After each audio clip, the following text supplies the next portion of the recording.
Have you ever heard of the phrase tall, dark and handsome? That's what you might think that a lot of women are looking for. And even if that's not the case for all women, men and women alike all have ideas about what they're looking for in a life partner.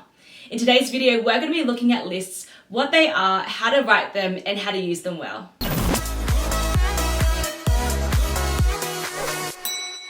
Hey guys, I'm Nora and welcome back to another video. Today we are looking at the idea of lists. Now lists really vary across the board, but essentially what they can be are a list of characteristics, personality traits, physical attributes, things that people are looking for in a life partner. And these lists can be either written on paper and pen, or they can even just be a mental checklist, and you might not even realize that you actually have a list yourself. Now this video isn't me trying to convince you that you need to write a list, but it's more like if you're interested in writing a list, or if you have already written one, there's actually things that are worthwhile actually thinking about in order to write one well and to use it in a godly way. So to kick off this video, we asked you guys on Instagram, what are you guys looking for in a spouse? And these are what some of the girls and what some of the guys said. The girls said they want a man that's reliable, funny, Christian, at least 6 foot tall, family oriented, intelligent, teachable, can fix things, and is emotionally intelligent.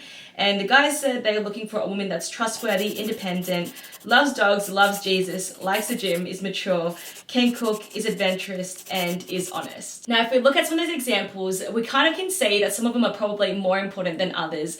And that's the important thing about lists, is that we know and can discern things that are actually really important as opposed to things that maybe are just kind of like our preferences.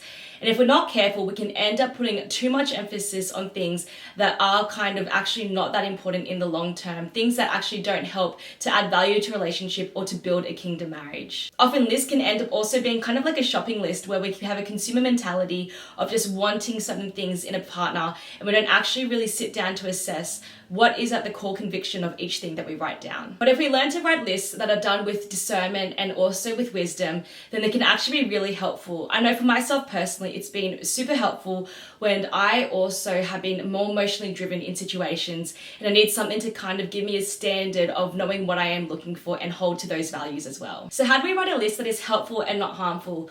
Well, the first thing is actually to know what are your own core convictions and your beliefs, because when you know what that is, then you're able to have a foundation of knowing what you're looking for. And a great place to start is actually scripture. For example, if you're a guy and you're looking for a wife, Proverbs 31 describes the ideal perfect woman that would make such a great wife. And the things that they describe, such as someone who's trustworthy, someone who's virtuous, servant-hearted, those are all really good and godly characteristics that you would want to add onto your list. So once we know what our convictions are and what we are looking for in a life partner, it's important to establish what are the needs versus the wants, what are the preferences versus the non-negotiables that we should have on our list. Things such as character, value, and core convictions are all really important and foundational to a long-lasting and life-giving marriage. They're basically like assets that increase in value over time. Things such as humility, kindness, and gentleness, those are things that actually, if you think about it, really describe what Christ is like in the character of Christ. So if we put these things as a non-negotiable on our list, we know that we are setting ourselves up for a good and healthy relationship. After you've established what are your non-negotiables, meaning things that you will not budge on in terms of relationship and what you're looking for in a spouse, then it's a good time to add in some preferences. And this might look like someone who likes to play music, someone who likes the same type of movies as you, but at the end of the day, these are things that should only be kind of additional to what is really foundational. For example, something that I personally believe that isn't as significant is actually height. And I know that's a really controversial topic for a lot of women and people have a whole bunch of different reasons. But for me personally, I know that I struggled with that before because I'm pretty short. So I didn't actually want someone who's over 6 foot, but someone who's actually a bit shorter. And I had to ask myself this question. I was kind of like, how important is it that someone is 6 foot as opposed to 6'1"? Like if someone is just 1 inch taller, how come I actually would write them off just because based on 1 inch of height? And when I dived in deeper, I realized it was mainly because of my own insecurities about my own height that I was kind of like, I need to find someone who I feel like doesn't tower over me. So for you, maybe it's not height, maybe it's a different sort of preference that you feel like is a non-negotiable. But I challenge you to think about the things that you do write as non-negotiables, like how really non-negotiable are they? Because if we end up majoring on the minor, we often end up missing out on meeting a lot of great other people and also turning down a lot of people that could actually be a great future spouse. Now, once you've created your list, the most important thing to remember is that there is no such thing as a perfect person.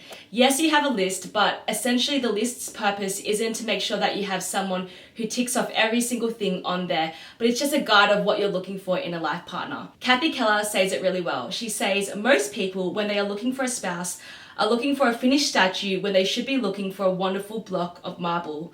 Not so you can create the kind of person you want, but rather because you can see the sort of person that Jesus is making. So at the end of the day, I encourage you to make sure that even though you might have a list, to still be open-minded to people that might not fit everything on that list as well. Remembering that you have preferences and then you also have non-negotiables, which you want that person to meet. And lastly, the best part about a list is that it can also help you to grow as a person.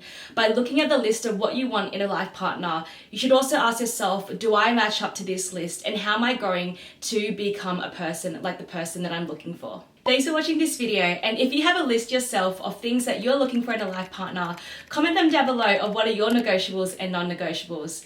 If you enjoyed this video, make sure that you like it and also subscribe to Salt's YouTube channel for more videos on singleness, dating and relationships.